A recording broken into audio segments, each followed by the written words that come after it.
Good morning. It is 6:32 a.m. on Tuesday, October 10th, 2017. I'm Christiana Ellis and I just got up. This is 5 more minutes. So, my big plan for today is actually not specifically something that's happening until the end of the day, but the showcase show for my current improv class, Advanced Scene Work, is tonight.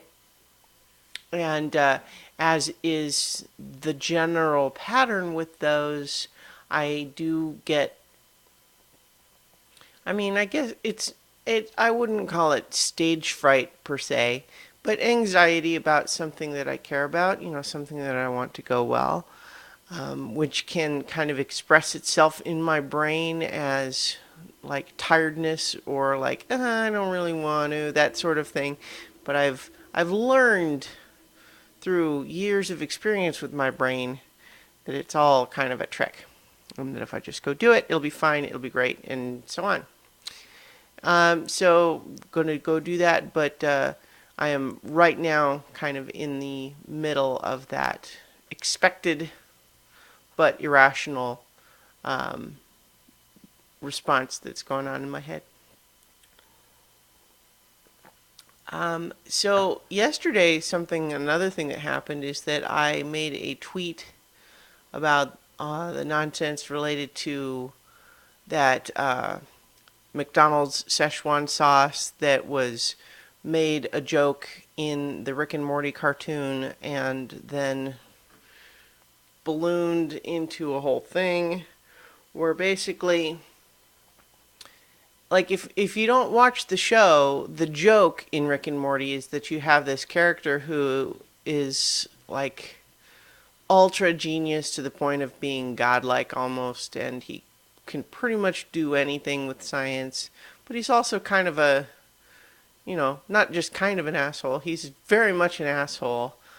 He's not a happy person, and he, despite seemingly being able to do whatever he wants, has convinced himself that nothing matters, probably as a response to the idea that he seems to still be unable to control what happens to him in the important ways. He does not have control over his own life in a lot of interesting respects, even as it seems like any situation he can think his way out of. So like trapped in an alien prison, sure, no problem. That sort of thing. But dealing with the fact that his grandson is increasingly wary of his behavior and skeptical that his grandfather is a role model of any type. He has no answer for that. And so there was a joke in the season premiere of season 3 where it was kind of revealed that his grand scheme all along has been to try to get some of this discontinued promotional Szechuan sauce that McDonald's did while promoting Mulan. And it's all a bunch of nonsense, and it is like the joke is to highlight how dumb that is, basically. But because obviously it's a very funny show and it has inspired a lot of enthusiasm, and sometimes that has inspired enthusiasm in ways that become dubious. But then also McDonald's as a basically way to like cash in completely without any kind of involvement of the showrunners or any cross promotion of any kind, just decided, hey everybody, we're going to bring the Szechuan sauce back for one day. Isn't that cool? And then apparently they half-assed it or underestimated demand or who knows or whatever. But a lot of people who wanted some couldn't get it, and then they got really mad, and then the whole thing ballooned, and it's just so dumb, all of it. And so I just tweeted that, recipe for McDonald's Szechuan sauce. One part ironic consumer obsession, one part half-assed corporate PR stunt, and then stir in 2 teaspoons of true fans. And I mean, this ties into something I've thought about a fair amount recently, which is just the inadequacy of the social media space for conveying sarcasm, tied perhaps to whether or not sarcasm is really a useful response to anything. Um, I don't know. So, like, I have a mixed feeling about getting into any sort of an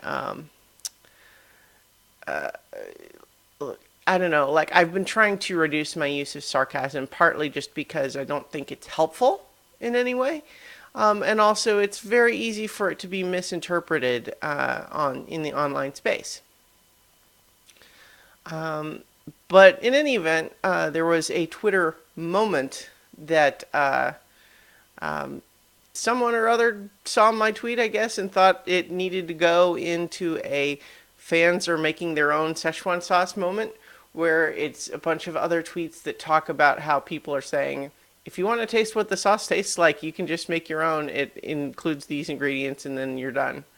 And I don't really know anything about any of that, but I think because my tweet was kind of in the format of a recipe, it got picked.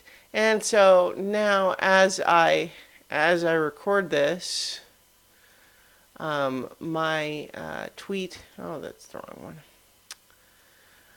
My tweet currently has upwards of 1,400 likes and 368 retweets, which is a lot more than I usually get. My notifications are pretty useless right now. I mean, it's just so it's a weird feeling to have something go low grade viral when it's not even really one of the tweets that I'm proudest of. You know what I mean? It's like there might be others that I would be more interested in, but it's also a fact that having it be in front of that many eyes means there's going to be many more people who don't get it. Like apparently there is a not insignificant number of people who thought it was like serious, like I was like I felt strongly about this sauce and I was mad at McDonald's, and so that's the half-assed corporate PR stunt thing, and that I maybe when I say 2 teaspoons of true fans, like I was saying that like a positive thing. Anyway, that's weird. It's weird, but what are you gonna do, right? Online space is weird sometimes, surreal. But yeah, if there's a lesson to be taken from this whole thing, I would say, guys, it's just sauce. It's just sauce. It's just sauce. All right, I'll talk to you tomorrow for 5 more minutes.